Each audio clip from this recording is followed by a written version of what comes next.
오늘을 함께하며 여러분의 내일을 응원합니다. 성공을 부르는 좋은 습관, 성공예감 이대호입니다.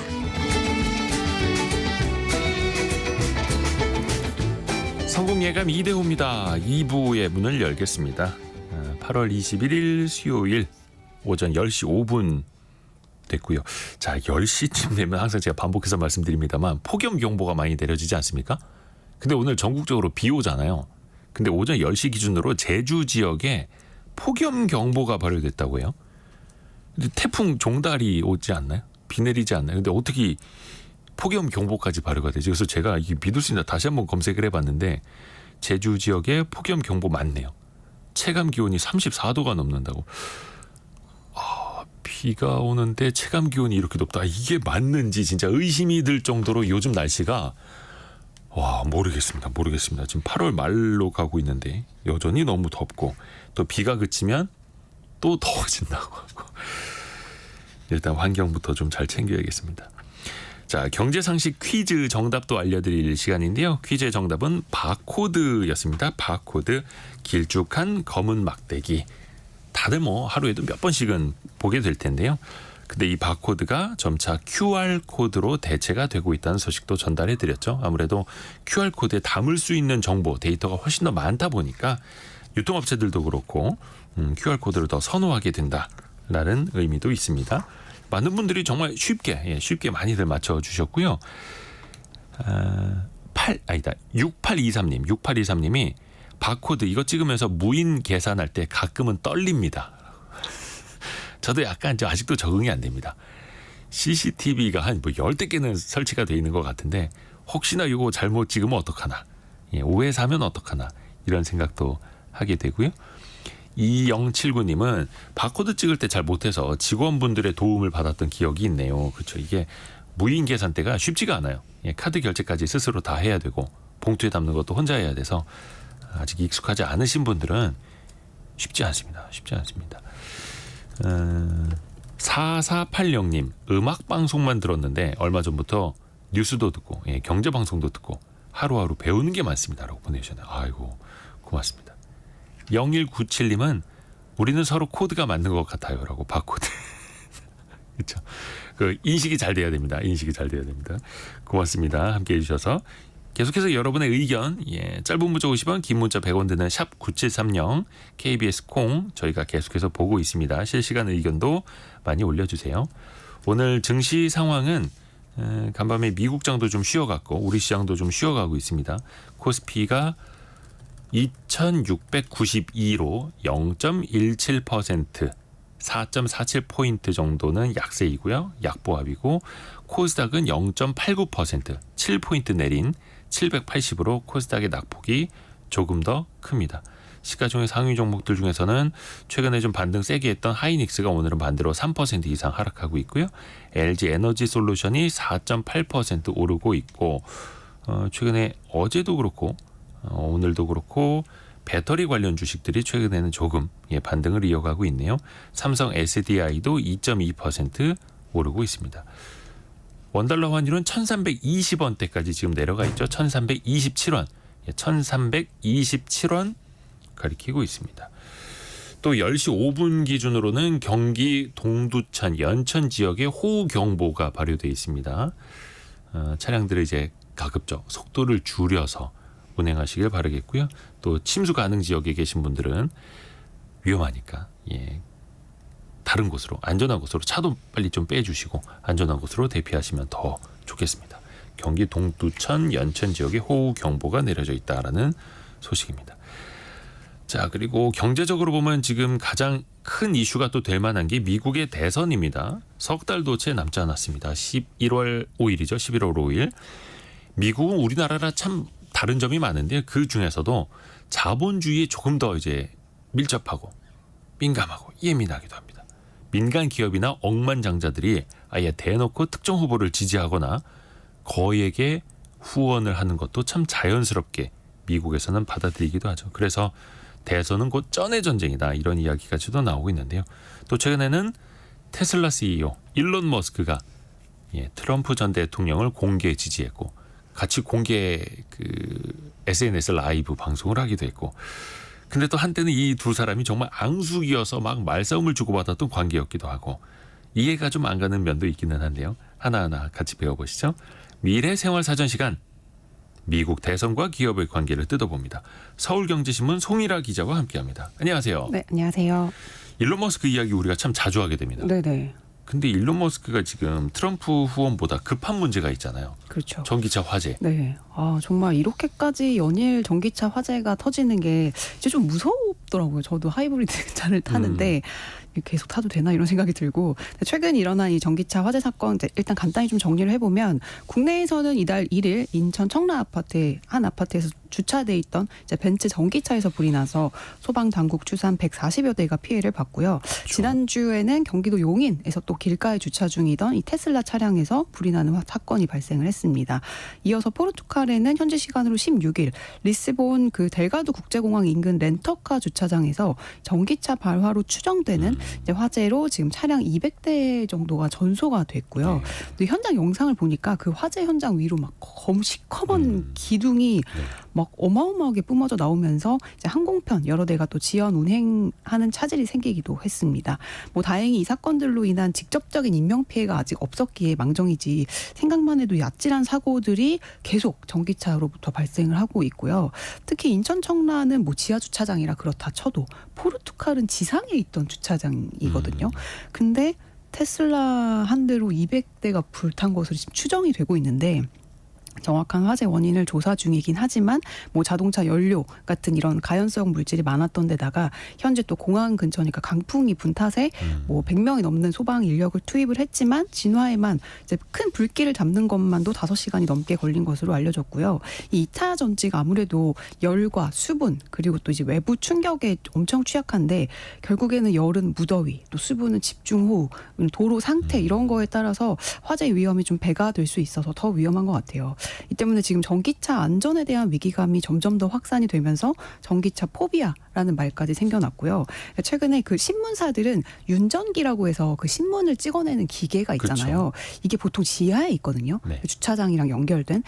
이 때문에 이제 전기차 이런 화재가 발생한 다음에 일부 신문사는 전기차의 지하 주차장 진입을 금지를 시켰어요. 그러니까 이 윤전기. 혹시나 거기서 불나면 그렇죠. 윤전기, 그 신문 윤전기를 인쇄까지 지장받을 수 있으니. 신문 인쇄를 이제 한 회사가 그 각각의 회사만 있는 게 아니고 대표 윤전기를 다른 언론사가 갖다 쓰고 이러니까 맞아요. 예, 많이 피해를 볼 수도 있으니까 이제 차단을 했고요. 또 여객선사들도 이제 물에서 터지면 이게 또 속수책이잖아요. 소방. 그쵸, 배 안에서. 그렇죠. 그래서 이제 전기차 충전율을 이제 최대한 뭐 50% 이하로 낮춘다거나 아하. 아예 전기차 선적을 금지하는 곳들도 생겨나고 있는 상황입니다. 근데 이게 또 우리나라만의 걱정도 아니고 그렇죠. 전 세계가 공히 걱정을 하고 있는 거고 이번에 포르투갈에서 차량 200대가 전소된 거는 이제 그 원인이 됐던 게 테슬라 차량으로 네네. 좀 알려졌죠. 아직 경찰에서는 뭐 그렇게 그 테슬라다 이렇게 확정하지는 않았는데요. 네. 지금 이제 뭐 사고 피해액만 수백만 유로 몇십억 달러에 이를 것으로 지금 추정이 된 상황인데 테슬라는 뭐 아직까지는 별다른 입장을 취하지 않고 있는 상황입니다. 또 뭐 청라 화재 원인 차량을 만든 이 벤츠 차량은 사고 발생 보름 정도 만에 이제 처음으로 그 사장이 이제 주민들과 만나서 뭐 지원금 몇십억을 내겠다 뭐 이렇게 했는데 그렇죠. 네, 리콜 여부를 아직 정하지 않았어요. 그래서 이게 전기차 제조업체들이 이제 정확한 원인 조사가 끝날 때까지는 좀 기다리겠다. 뭐 잦은 안전 점검은 그렇죠. 해드리겠다라고 네. 해서 진행은 하고 있죠. 맞아요. 근데 그나마 좀 우리나라는 완성차 제조업체들이 발빠르게 그 배터리 제조사가 사실 제일 중요하잖아요. 그 배터리 제조사의 명단을 이제 공개를 하면서 소비자들의 좀 불안을 잠재우려고 애쓰고 있는데 그나마도 이제 중국 배터리 제조사들이 좀 상위에 네, 있더라고요. 네, 네, 그래서 그렇죠. 좀 불안감은 여전히 가라앉지 않는 분위기입니다. 또 하나가 테슬라가 유럽 지역에서 참 고전하고 있다고 네, 합니다. 맞아요. 판매량도 많이 줄었고. 네, 테슬라는 정말 지금 좀 여러모로 악재가 이어지는 상황인데요. 그 전기차 통계 사이트 그 EU EVS에 따르면 올해 1월에서 7월에 그 유럽 15개국에서 테슬라의 신규 누적 등록 대수가 한 15만여 대로 집계가 됐는데요. 이게 작년 같은 기간보다 거의 18%가량 감소한 수치예요. 또 다른 통계에서도 올해 상반기 EU와 영국 내 신차 판매량 순위에서 테슬라의 모델 Y가 8위 1위를 했거든요. 근데 이게 작년 상반기만 해도 1위였어요. 모델 Y가.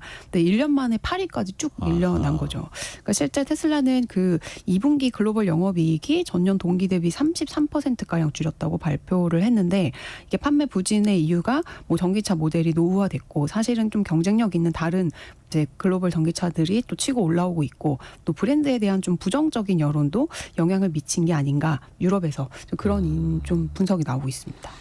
그렇죠. 테슬라 디자인도 거의 변하지 않고 그렇죠. 그 사이에 유럽 차도 마찬가지고 중국 차들도 그렇죠. 유럽에서 엄청나게 또 팔고 있고 어찌됐든 간에 일론 머스크 입장에서는 이 테슬라의 위기를 좀 잘 타개해야 하는데 오히려 이제 정치 쪽에 관심을 많이 두고 그런 것 있어요. 같아요. 테슬라를 버리는 건가 이런. 그러진 않겠죠. 그렇지 뭔가 않겠죠? 사업을 잘 해보려고 동아줄을 잡는 거 아닙니까? 뭐 그렇죠. 일론 머스크가 그 지난달 13일에 그 도널드 트럼프 전 미국 대통령이 그 펜실베니아 유세 도중에 총격을 당했잖아요. 이 총격을 당한 지 30분 만에 공식적으로 그를 지지한다고 선언을 했어요. 그래서 그로부터 며칠 있다가 이제 아메리카 팩이라는 정치 후원 단체, 소위 그 슈퍼팩을 설립해서 월 620억을 내가 기부를 하겠다. 뭐 이런 보도가 나왔는데 이제 결론적으로 이 보도에 대해서 머스크가 일단 부인을 했어요. 그래서 일단락됐지만 그렇게 큰 금액은 아니더라도 머스크가 트럼프의 재정적인 지원을 하는 거는 현재 여러 루트를 통해서 확인이 되고 있는 상황입니다. 두 사람은 모두 그 카멜라 해리스 부통령을 공산주의자라고 지칭을 하고요. 또 뭐 다양성이나 형평성을 비난하고 트랜스젠더 권리에 반대하는 이런 전형적인 그 공화당의 그런 네. 입장을 갖고 있고요. 이 둘이 힘을 모았다는 거는 일단 미국 재계와 정가에는 엄청난 관심사인데요. 지난 12일 지난주죠. 둘이 이제 머스크 소유의 SNS인 전 트위터 그래서 X에서 대담을 또 라이브를 진행을 했어요. 근데 동시 접속자 수가 130만 명에 육박할 정도로 높은 관심을 끌었는데요. 근데 뭐 대화 내용을 들어보면 뭐 그냥 만담 같았어요. 그냥 뭐 주로 트럼프가 자신의 정책 방향이나 의견을 주장을 하고 머스크는 좀 맞장구 쳐주는 정도의 대화가 오갔는데 뭐 대단히 의미 있는 대화였다기보다는 뭐 해리스가 본인 와이프랑 닮았다는 둥, 뭐 네. 자기가 김정은 북한 국무위원장에 친하다는 둥, 뭐 약간 억지스러운 제 주장과 좀 막말이 오고 가는 좀 그런 대화였고요. 그러니까 그 X 예전에 네. 트위터 네. 거기 계정에서 일론 머스크랑 도널드 트럼프가 같이 우리말로 이제 라방을 한 거죠. 그렇죠, 라방. 라이브 방송을 했는데 정말 많은 사람들이 주목을 했거든요. 그렇죠. 뭐 어떤 정책을 내놓을까, 맞아요. 어떤 비전을 선보일까. 근데 별로 그런 건 없었어요. 그런 건 전혀 없었고요. 그리고 자기가 심지어 뭐 김정은이랑 친하다. 그 그냥 해리스 욕하고 해리스 욕 계속 얼굴 욕하고 막 이런 외모 비하하고 외모 비하하고 막 그래서 정말 잡담하다 끝난 거예요. 잡담하다 끝났어요. 근데 심지어 그 잡담만 했으면 또 말이 안 그래도 이해를 하겠는데 이날 또 자동차 정책을 얘기하던 중에 트럼프가 노동자들이 파업에 들어가면 모두 해고된다. 뭐 이런 네. 식으로 해고라는 얘기를 또 해가지고 파업하면 해고될 것이다. 네. 예. 그리고 또 머스크한테 당신 최고의 해고자다. 사실 머스크가 그 트위터 인수한 다음에 엄청나게 해고를 많이 했잖아요. 이게 칭찬으로 한 거예요? 그렇죠. 그러니까 넌 정말 훌륭한 지도자야. 뭐 이런 식으로 해고를 잘해서 잘해서. 훌륭하다. 그렇죠. 그런 발언을 하여튼간 해가지고 둘이, 네. 약간 코드가 비슷한 부분이 있습니다. 그래서 이런 발언 때문에 전미 자동차 노조가 이 두 사람을 노동법 위반 혐의로 고소를 하기도 했어요. 그래서 이런 이슈까지 지금 나온 둘의 만남이 굉장히 좀 위태위태해 보이긴 합니다. SNS 라방하면서 둘이 이제 네, 고소도 아무 말 당하고. 대잔치 했다가 고소당하고. 대통령 후보가 근데 이거 세계 1위 대통령 부자. 후보랑 자동차 기업 사장님이랑 같이 네. 라방하는 것도 좀 미국이니까 가능한 일 아닌가 그렇죠. 싶기도 하고. 근데 더 웃긴 거는 요 둘이 원래 그렇게 사이가 좋았던 사람이 아니라면서요. 맞아요. 사실은 뭐 앙숙이라고 표현할 정도로 좀 오랫동안 미묘한 관계였어요. 2016년에는 머스크가 당시 대선을 앞두고 힐러리 클린턴을 지지하진 않지만 트럼프도 대통령직에 적합한 사람이 아니다. 이렇게 발언을 했고요. 또 트럼프 정부 출범 이후에는 머스크가 대통령 자문위원회 두 곳에 합류를 했는데 트럼프가 파리 기후 협약을 탈퇴하자마자 그거를 막 지적하면서 활동을 그만둬버렸습니다. 또 2022년 중간 선거를 앞두고는 공개적으로 뭐 서로 허풍쟁이라는 둥, 뭐 이제 모자를 벗고 사라져라, 뭐 이런 식으로 정치 은퇴를 요구하고, 예, 그래서 참 이런 사건들이 많았는데 그래서 이번에 둘이 사이좋게 지내는 게 의아하다는 반응이 그래서 많습니다. 같습니다. 그렇죠. 무엇보- 막말 주고받다가. 그렇죠. 무엇보다 트럼프가 지금 대표적인 전기차 반대론자잖아요.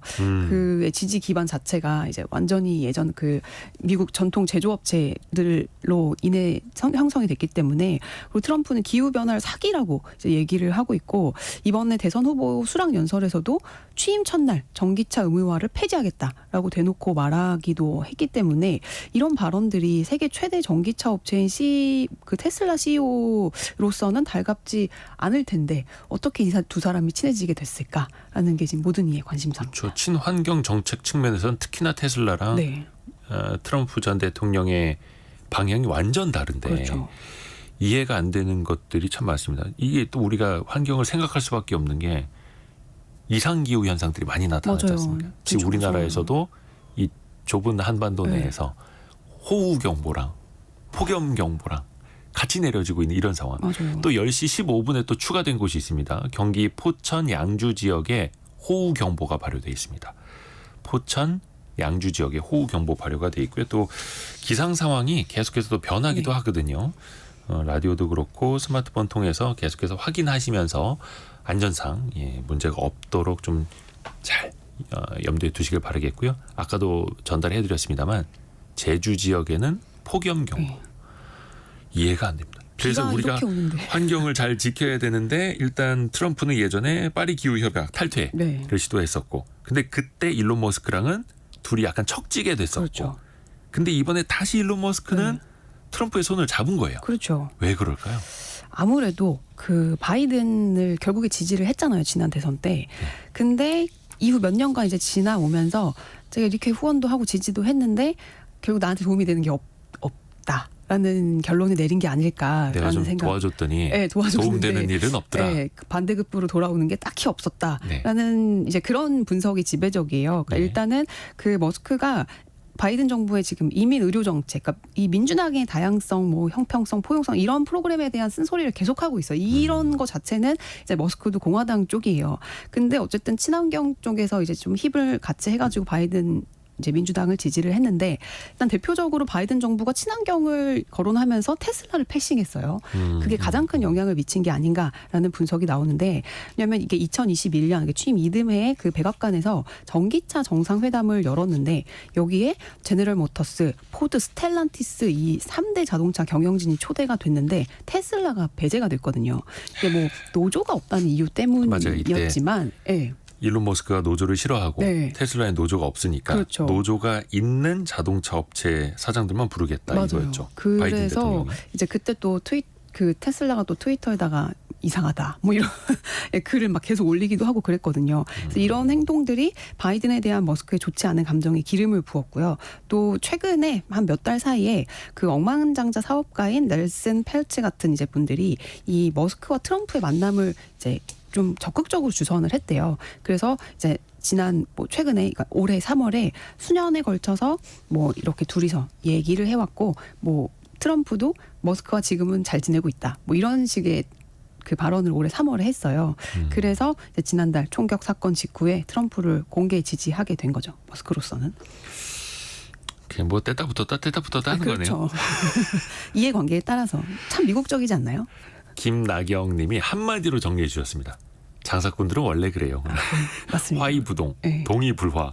이렇게 지적을 해주셨는데, 뭐 사업하는 사람 입장에서 그냥 유불리를 보고 여기 그렇죠. 붙었다 저기 붙었다 하는 게 사실은 회사와 주주의 이익을 위해서일 수도 있겠고, 그렇죠. 그러면 트럼프 전 대통령 입장에서는 본인을 또 욕하기도 했었던 머스크의 손을 또 잡은 거. 그렇죠. 트럼프 입장에서는 뭐 때문이었을까요? 사실은 역시 돈 때문이라는 게 제일 많아요. 일단 후원 받으려고. 아이러니하죠. 후원 받으려고. 그러니까 순자산이 지금 그 머스크 순자산이 거의 267조 정도 돼서 세계 이제 부자 뭐 1, 2위를 왔다 갔다 하는 이제 그런 머스크가 이제 트럼프를 대대적으로 지원을 한다면 거의 단독으로도 지금 해리스 진영이 아닌 이 진영이 지녔던 재정적인 우위를 무너뜨릴 수 있거든요. 그래서 뭐 무엇보다 트럼프가 지금 걸려 있는 소송이 한두 건이 아니에요. 그래서 최근에 그 뉴욕 맨해튼 지방법원에서 진행된 사기 혐의 민사재판 1심에서 패소를 했어요. 그래서 최소 4억 5천만 달러, 우리 돈으로 약 6천억 원 정도의 벌금이 선고가 됐거든요. 이 대선의 기부금, 슈퍼팩을 통해서 쌓은 기부금의 상당액이 법률 비용으로 나간다. 이런 얘기도 있어요. 그리고 뭐 물론 아직까지 머스크가 트럼프에게 정치 자금을 기부할지 여부는 명확하지 않지만 성사만 된다면 트럼프로서는 천군만마를 얻은 셈이겠죠. 그리고 뭔가 심적으로도 머스크도 걸려있는 소송이 굉장히 많잖아요. 여러 그렇죠. 이슈를 서로 이해를 하지 않을까 뭐 이런 생각도 들고, 그래서 현지에서는 뭐 지금은 또 친하게 지내고 맞장구 치는 이 둘의 브로맨스는 언제 또 깨질지 모른다. 뭐 이런 뭐 언론이 이런 얘기들을 많이 하더라고요. 과거에 그랬듯이. 네. 앞으로도 서로의 유불리에 따라서 어떻게 또 찢어질지 모른다. 그렇죠. 가봐야 한다. 근데 이런 모습을 불안하게 지켜보는 사람들이 많습니다. 그렇죠. 바로 테슬라 주주들 아니겠습니까? 맞아요. 테슬라 주주들의 마음은 정말 지금 새카맣게 타들어가고 도대체 있습니다. 그래도 뭔가 일론 머스크는 계획이 있을 텐데 네. 어떤 빅픽처가 속뜻일까? 있을 텐데 예. 이번에도 테슬라의 가장 큰 리스크는 CEO 리스크다라는 걸 지금 절감하고 있는데요. 그 테슬라를 통해서 세계 최대의 부를 축적한 머스크가 전기차 의무화 정책 폐지와 보조금을 줄이겠다는 트럼프를 공개 지지하는 굉장히 자기 모순적인 행위를 하고 있는 게 좋게 보일 리가 만무하겠죠. 이 주주들 입장에서는. 그리고 특히 테슬라한테는 이 탄소 배출 규제 강화가 단순한 환경 문제만으로 받아들여지지가 않아요. 왜냐하면 실적에도 엄청나게 큰 영향을 주거든요. 이 크레딧이라고 이제 엄격해지는 배출 규정을 통과한 제조업체에게 이제 부여되는 일종의 배지 같은 게 있는데, 이 배출 규제가 강화될수록 테슬라 같은 전기차 업체는 경쟁사에게 이 크레딧을 팔아서 또 돈을 벌거든요.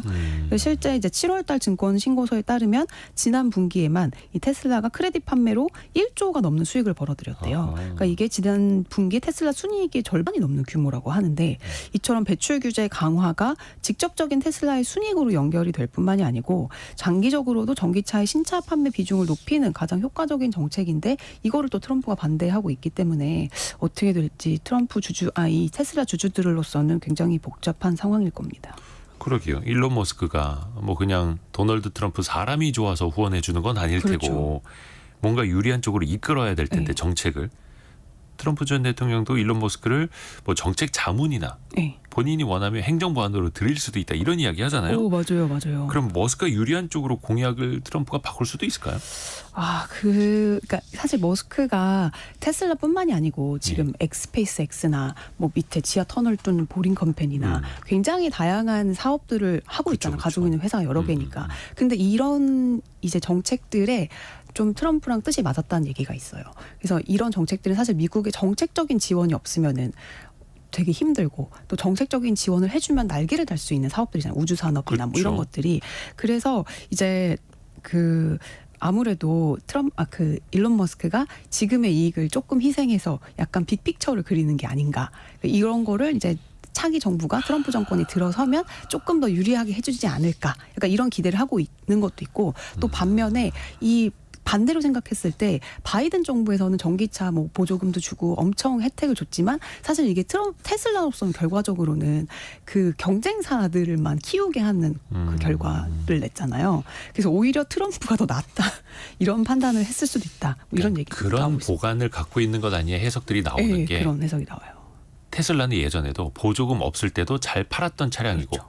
똑같이 다 보조금이 없어지면 누가 살아남고 누가 죽겠느냐. 맞아요. 테슬라는 살아남을 수 있다. 이미 규모의 경제를 달성을 했으니까. 그래서 네. 경쟁자들을 먼저 좀 사라지게 하려고 그렇게 또 맞아요. 빅픽처를 갖고 있을 게다가 수도 또 있는 중국 거고요. 규제가 또 트럼프가 엄청 또 세게 할 거잖아요. 그렇죠, 물론 그건 그렇죠. 민주당도 마찬가지겠지만, 근데 지금 중국에서 테슬라가 엄청 고전하고 있단 말이죠. 그러니까 중국 규제를 세게 하면 테슬라한테는 좀 땡큐일 수밖에 없는 상황일 수도 있어서 여러 가지 생각을 하지 않았을까. 나중에 결과물을 봐야겠습니다만 테슬라 주주들이 머스크는 다 계획이 있구나 이럴 수도 있는 거예요. 그래서 지금이 뭐 테슬라 사기 가장 좋은 시점이다 뭐 이런 분석들도 나오잖아요. 그건 이제 뭐 주주분들이 하시는 네. 말씀이니까. 맞아요. 자, 그리고 미국 대선과 기업 간의 관계를 좀 구조적으로 이해를 해보려고 하는데 네. 사실 예를 들어서 우리나라 기업인이 대기업의 사장이 최대 주주가 대놓고 특정 후보를 공개 지지한다. 상상 난리가 나겠죠. 그렇죠. 난리가 근데 나죠. 미국은 그게 참 자연스럽고 당연한 분위기예요. 그렇죠. 이거를 구조적으로 어떻게 우리가 봐야 되는 겁니까? 참 정말 자본주의 뼈속까지 자본주의다라고 이제 이해를 하시면 될 것 같은데 미국의 선거는 사실상 선거 자금이 좌우한다라는 표현이 있을 정도로 전쟁 성격이 강한데요. 미국의 대선 자금 모금 캠페인에 기부하는 대상은 수많은 이 소액 기부자뿐만이 아니고 네. 미국의 슈퍼리치들과 대기업으로부터 나옵니다. 특히 억만장자들이 이 기부금을 통해서 본인의 목표를 공공연하게 드러내는 게 전혀 어색하지 않은 문화고요. 이제 우리나라 2022년 그 대선 비용이 약 1,200억 원 정도가 쓰였어요. 근데 2020년 이제 미국 대선에서 쓰인 비용이 최소 140억 달러, 우리 돈으로 18조 2천억 원이 넘는 것으로 집계가 됐습니다. 우리나라 비용의 150배가 넘는 규모예요. 이쯤 되면 미국 정치는 돈이 만든다라는 말이 뭐 맞는 셈이죠. 근데 이게 왜 그러냐면 그 슈퍼팩이라고 불리는 특별 정치활동위원회가 있는데요. 이 위원회를 통해서 이제 그 돈이 모여요. 그리고 미국은 이 정치력의 어떤 이미지 같은 게 아무래도 미디어 같은 데서 좌우를 많이 하잖아요. 근데 미디어들이 거의 대부분 개인 소유입니다. 그렇기 때문에 돈이 많이 들어요. 광고비를 내야지 네. 광고를 실어주는. 그래서 이런 네. 슈퍼팩에서 광고비를 지출을 하고 그렇기 때문에 점점 돈이 쌓이는데 누가 돈을 더 많이 모으느냐에 따라서 좀 선거 결과에 좀 적잖은 영향을 미치고 있는 그런 상황이라고 보시면 돼요. 아니 근데 이게 네. 맞아요? 우리 돈으로 대선 한번 치르는데 18조 원? 네, 18조. 그러니까 우리나라의 150배가 넘는 규모입니다. 와. 네, 그만큼 돈 많은 사람들도 많다는 얘기죠. 그러니까 대선 한번 치르는데 18조 원이 있는데 이거 네네. 와, 상상을 할 수가 없는 금액인데. 그렇습니다. 근데 중요한 건 이만큼의 돈을 각종 광고비 네, 아니면 이제 자기 이제 선거 뭐라 해야 됩니까? 좀 홍보단을 움직이는 그런 네. 비용들로 각종 이제 쓰는 건데 그렇죠. 18조 원을 쓴다는 것도 신기한데 네, 18조 원 넘게 돈이 모인다는 것도 신기하잖아요. 맞아요.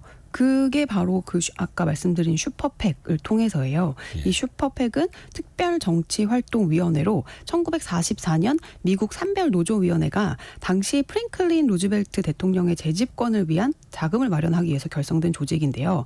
그때는 특정 노조가 개별 정치인에게 직접 자금을 기부하는 게 금지됐던 때였어요. 그래서 이렇게 특별 단체를 만들어서 이를 통해서 돈을 모아서 정치인에게 지원을 하기로 한 건데 원래는 여기에 상한선이 있었는데 네네네. 2010년부터 이게 무제한으로 돼버렸습니다. 특별 단체를 만들어서 네. 후원하는 건 무제한. 네, 그렇습니다. 그걸 무제한으로 풀어버린 것도 정치인들이 풀었겠네요. 그렇겠죠. 아니 그러면 이게 네. 자본주의 끝판왕의 모습을 미국 대선이 보여주고 있는 건데 네. 그럼 돈 많은 사람들이 자신의 영향력을 더 많이 행사할 수 있는 거잖아요. 그렇죠. 단 조건이 있긴 해요. 이게 팩이 있고 슈퍼팩이 있는데 이제 팩은 이제 그 상한선이 있고 이제 그 선호하는 후보자를 지원할 수 있는 옵션들이 이렇게 다양하게 좀 촘촘하게 마련이 돼 있어요. 여기서 말하는 팩이 PAC. 네, PAC. 그리고 이제 슈퍼팩은 이제 무제한으로 할 수 있는 독립 로비 단체를 말하는 거고요. 근데 슈퍼팩은 조건이 이들의 광고나 이제 그 후보자의 캠페인 그러니까 이들의 광고, 이들 돈이 후보자와 직접적으로 연계돼서는 안 된다는 조건이 붙습니다. 이게 연방 선거관리위원회가 이 조건에 부합하는지를 공식적으로 이제 모니터링을 하고 있어요. 그리고 이제 보면은 지금 그 현재 대선에서 선거 자금과 로비를 추적하고 감시하는 이 비영리 단체인 오픈 네. 시크릿의 조사 결과에 따르면 현재 미국 대통령 캠페인 기간 동안 약 2,257개의 슈퍼팩이 이미 결성이 됐고 이번 선거가 그 어떤 선거 때보다도 엄청난 자금이 쓰일 거다라는 전망이 나오고 있어요. 그러니까 이들이 직접적으로 후보한테 돈을 주는 건 안 되지만 거기에 따른 광고비나 뭐 이런 것들은 제 조건 없는 이제 무제한의 비용을 받아서 다 지출을 할 수가 있기 때문에 직접 그 후보랑 연계만 되지 않으면 되는데 사실 이게 가르기가 어려워요. 그래서 비판도 많이 나와요. 그러니까 직접적으로 그 사람에게 돈이 흘러가는 거는 제한도 맞아요. 있고 네. 슈퍼팩으로는 해서는 안 되고 그런데 각종 미디어에 대신 광고를 실어주거나 막 그렇죠. 이런 식으로 우회해서 지원을 할 수 있는 네. 건 무제한. 그렇죠. 어마어마합니다. 그러면은 이게 슈퍼팩을 다 설립을 할 수가 있는 거예요? 네, 그렇죠. 후원자들이?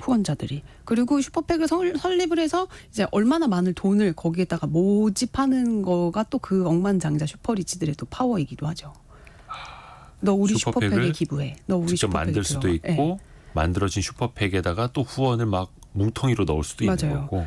그래서 머스크가 결성한 슈퍼팩이 뭐 트럼프 진영을 지원할지 여부는 아직 구체화되진 않았지만 결국에는 그렇게 되지 않겠냐라는 머스크가 슈퍼팩을 설립을 했어요. 네네네. 예, 예. 근데 그 무제한으로 지원을 할 수 있는 슈퍼팩이 2,000개가 넘는다. 그렇죠. 정말 대단하죠. 진짜 규모가 상상이 안 갑니다. 상상이 안 갑니다. 그러면 사실 세상에 공짜 점심은 없다고 하는 그럼요. 말 있지 않습니까? 그러면 대통령이 되면 받은 만큼 뭔가 되돌려 받으려고 할 텐데 맞아요. 이 기업인들이 바보도 아니고 자선 네, 사업가도 아니잖아요. 맞아요. 그래서 뭐 그런 저번 주에 트럼프랑 머스크랑 막 그 라방을 했을 때 예. 머스크가 뭐 납세자의 돈이 좋은 방향으로 쓰이고 있는지 살펴보는 뭐 정부 효율성 위원회 같은 게 있으면 좋을 것 같고 그런 위원회가 있다면 기꺼이 돕고 싶다. 뭐 이런 식의 발언을 했거든요. 그랬더니 트럼프가 머스크가 참여하면 좋겠다. 뭐 이런 식으로 좀 은근히 또 차기 이제 내각에 등용할 뜻이 있다는 그런 화답을 했고요. 또 뭐 그 링크드인이라고 그 소셜 미디어 있잖아요. 그 미국에서 구인구직 소셜 미디어로 유명한 링크드인의 공동 창업자인 리드 호프만은 민주당 선거 캠페인에 지금 약 100억 원 가까이를 기부를 했는데 이후에 한 인터뷰에서 미 연방거래위원회 리나칸 위원장이 마음에 안 든다. 그렇게 그냥 공식적으로 발언을 했어요. 우리나라로 따지면 공정거래위원장. 공정거래위원장이 내 마음에 참 안 들어. 이렇게 이제 공식적으로 발언을 했는데 이는 곧 해리스 후보가 만약에 당선이 되면 칸 위원장을 다른 인물로 대체를 해달라는 희망을 좀 공개적으로 표현을 한 거라고 볼 수도 있죠. 우리나라로 따지면 네. SNS 기업인이 그렇죠. 공정거래위원장 마음에 안 듭니다. 대놓고 이야기를 한 거예요. 그리고 또 100억 후원했다는 것도 이제 다 알 수 있고. 그걸 또 대놓고. 네, 그렇죠. 네. 신기합니다. 그게 가능하다. 그렇죠. 뭐 물론 이렇게 수많은 희망 사항들이 지지 후보자가 뭐 대통령이 됐다고 다 이루어지는 건 아니지만 네. 아무래도 그 돈의 자금의 역학관계가 있을 수밖에 없다라는 게 미국 대선이라고 보시면 될 것 같아요. 근데 이쯤에서 또 하나 궁금한 게 사실 트럼프도 억만장자잖아요. 맞아요. 부동산 재벌이고 네. 돈이 많은데 네. 이렇게 또 후원해주는 사람들 때문에 돈 때문에 막 누구를 막 지원해줘야 되고 누구 편들어줘야 되고 막 홍보해줘야 되고 이럴 필요까지 있습니까? 아까 말씀드렸잖아요. 그 규모. 법률 비용만 지금 수천억 원에. 그래서 트럼프 전 대통령이 정말 본인도 억만장자잖아요. 근데 최근에 공화당 4차 대선 후보 경선 토론회를 안 가고 자신의 슈퍼팩 모금 행사에 참여를 했어요. 토론회 가는 것보다는 네. 모금 행사가 모금 중요하다. 행사가 더 중요하다. 그래서 일각에서는 이 거물급 정치인조차 선거 자금을 얻기 위해서 억만장자의 꼭두각시 노릇을 한다. 이런 비판도 나오고 있고요. 뭐 슈퍼팩의 자금을 후보에게 직접적으로 주진 않지만 슈퍼팩과 후보는 서로 어쨌든 밀접한 교류를 하기 때문에 이번에 바이든 대통령이 사퇴를 결정하게 된 요인도 민주당을 후원한 여러 슈퍼팩에서 바이든이 나가면 나의 지원 끊겠다. 이렇게 우회적으로 좀 압력을 가했다는 얘기도 있어요. 맞아요. 네, 네. 그래서 결국은 후원자들이 등을 돌린 게 네. 바이든 대통령에게는 더 치명적이었다. 그렇죠. 그렇게 볼 수밖에 없는 거고. 왜 우리가 헐리우드 영화 보면 칵테일 파티 많이 나오잖아요. 네. 무슨 스탠딩. 모금 행사. 그래서 거물들이 한 네, 자리에 네. 모이고 네. 칵테일 한 잔 들고 돌아다니면서 이야기하고 친분을 쌓기도 하고. 근데 그 핵심은 모금이라는 거. 그렇죠. 후원금 모금이라는 거.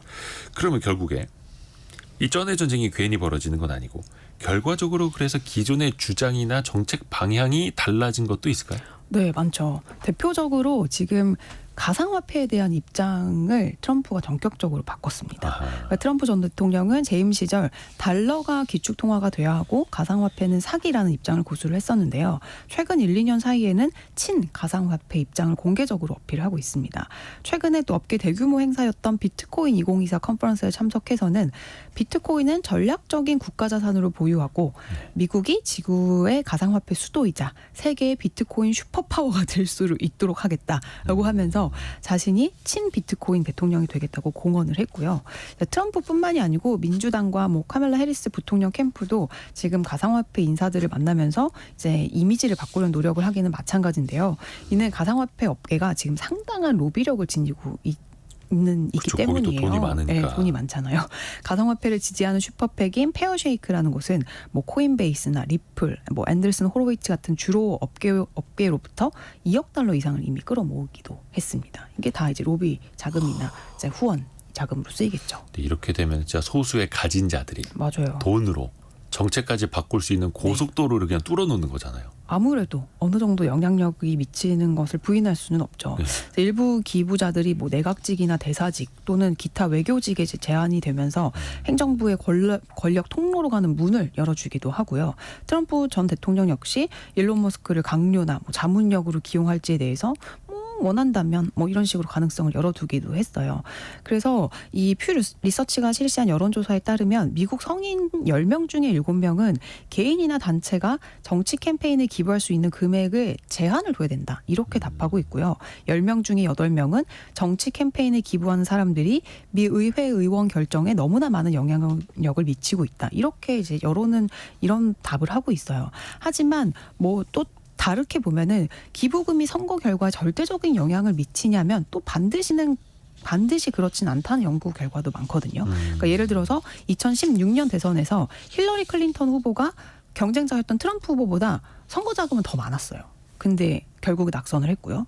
더 거슬러 올라가면 2012년 미트 롬니 후보는 그 센즈 호텔로 유명한 그 라스베가스 센즈 그룹 회장인 셸던 아들슨 한 명으로부터만 1,200억이 넘는 후원을 받았는데 버락 오바마가 더 많은 소액 기부를 통해서 승리를 하기도 했어요. 네, 그 한 명 한 명 개인의 소액 기부들로. 그래서 결국에는 트럼프나 해리스 두 후보 모두가 일반인들에게 잘 알려진 인물들이라서 선거 캠페인에 뭐 1,000억, 2,000억 이렇게 쓰는 것보다 유권자들의 공감을 불러일으킬 수 있는 메시지를 전달하는 게 더 핵심이다. 뭐 이런 얘기도 나오고 있습니다. 그러니까 후원금 총액이 네. 크다고 해서 더 많은 후원을 받았다라고 해서 이기는 건 아니고 그렇죠. 광고를 대대적으로 퍼붓는다고 해서 네. 되는 것도 아니고 그 마음을 울리는 그 메시지, 그게 소액 기부자들의 마음을 흔들면 어쨌든 그거를 통해서 더 많은 돈을 모집할 수도 있는 그런 게 또 미국이죠. 그렇죠. 또 이제 미국은 이제 자본도 그렇게 결합이 되어 있습니다만 산업별로 아예 대놓고 공화당, 민주당 선호하는 후보가 다르기도 하잖아요. 네, 산업별로. 그렇습니다. 그러니까 전통적으로 그 미국의 러스트벨트라고 불리는 그 백인 노동자 계급을 대표하는 이들은 공화당이 지지 기반이고요. 동부의 월가 백만장자들 역시 공화당을 지지하고 있습니다. 반대로 실리콘밸리로 대표되는 IT 업종 종사자들은 민주당의 텃밭으로 잘 알려져 있는데요. 특히 이 제조업의 몰락으로 나락에 빠지던 미국 경제를 되살리고 지금 AI로 전 세계 혁신을 주도하고 있는 실리콘밸리 기업들이 역사적으로 진보적인 색채를 띄었어요. 네. 근데 최근 들어 이런 전통적인 구도에 조금씩 금이 가는 양상이 보이고 있습니다. 그러니까 대표적으로 빅테크의 성지 실리콘밸리가 점점 더 오른쪽으로 우경화되고 있는 건데요.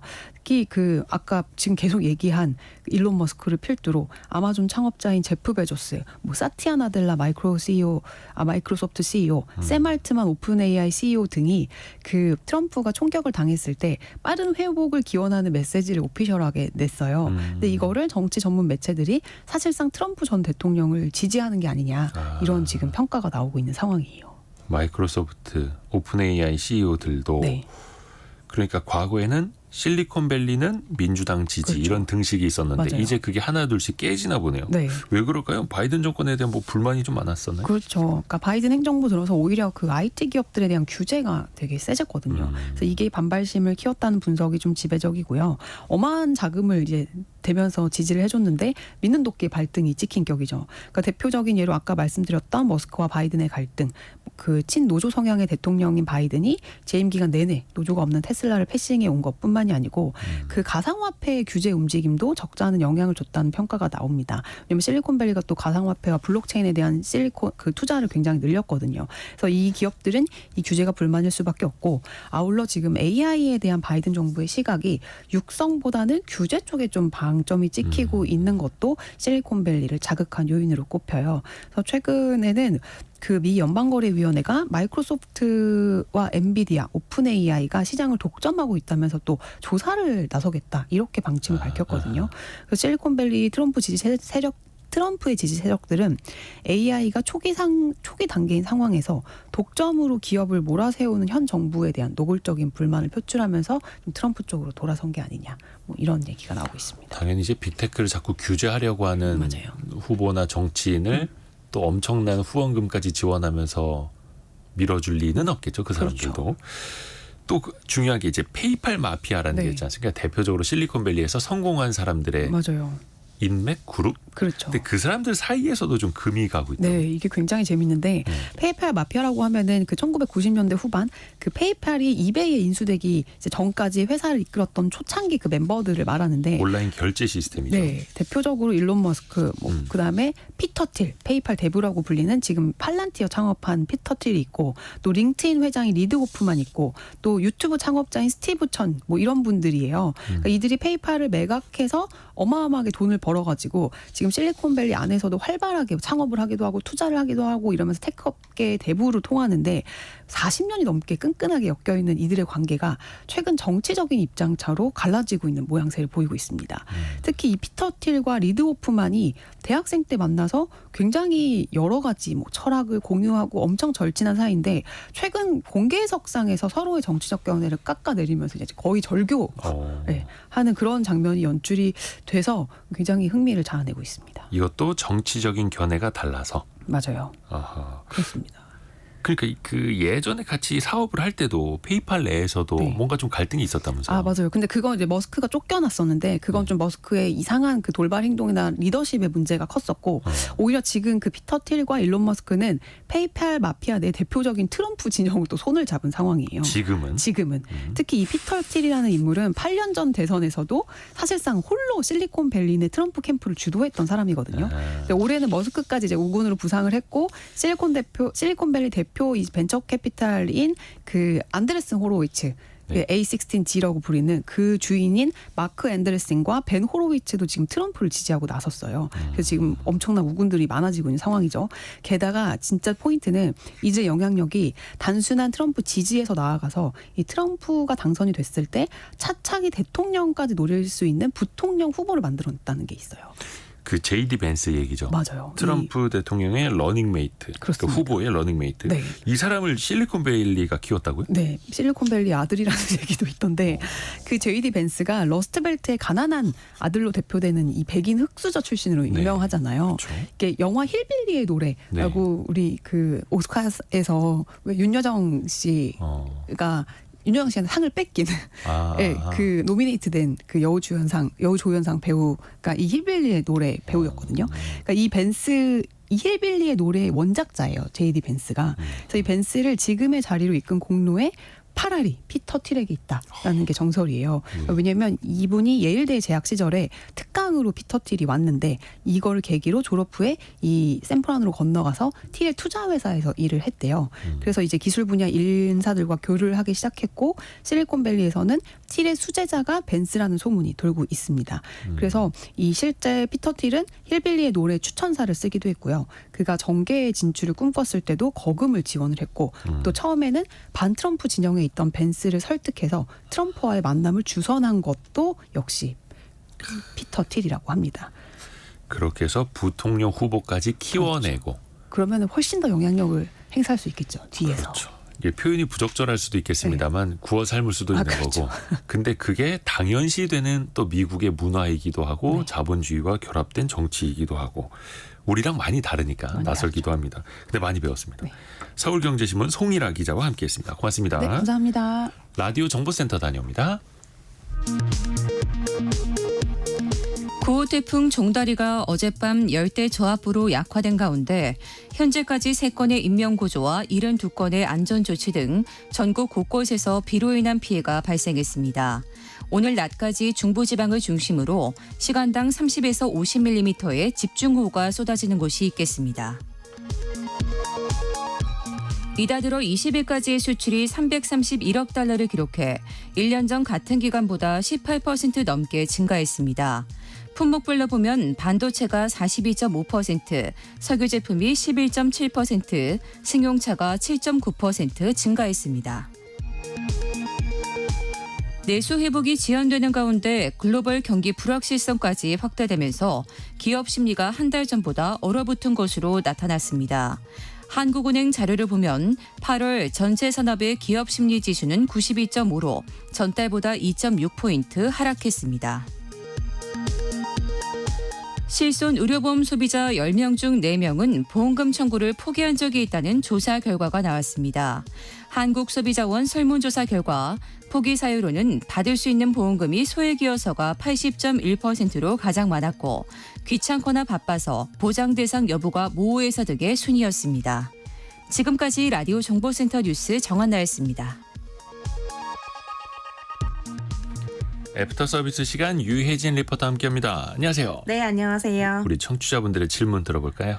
네, 어제 창업 트렌드 시간에 수도권 창업시장 전망에 대해 알아봤는데요. 김동희님, 요즘처럼 급변하는 시기에 권리금은 줄어들고 있나요? 하고 질문 보내주셨습니다. 예, 한국부동산원이 발표한 상업용 부동산 임대 동향 조사 보면요. 지난해 기준으로 전국의 상가 권리금이 평균 3,554만 원이었다고 네. 합니다. 서울이 5,043만 원. 네. 경기 지역이 4,022만 원이니까 웬만한 상가 하나를 이제 매매해서 내가 이어받아서 장사하려면 네. 이 정도 금액이 든다라는 거겠죠. 물론 이거는 입지나 규모에 따라서 다 다릅니다. 네. 말 그대로 이제 평균이니까.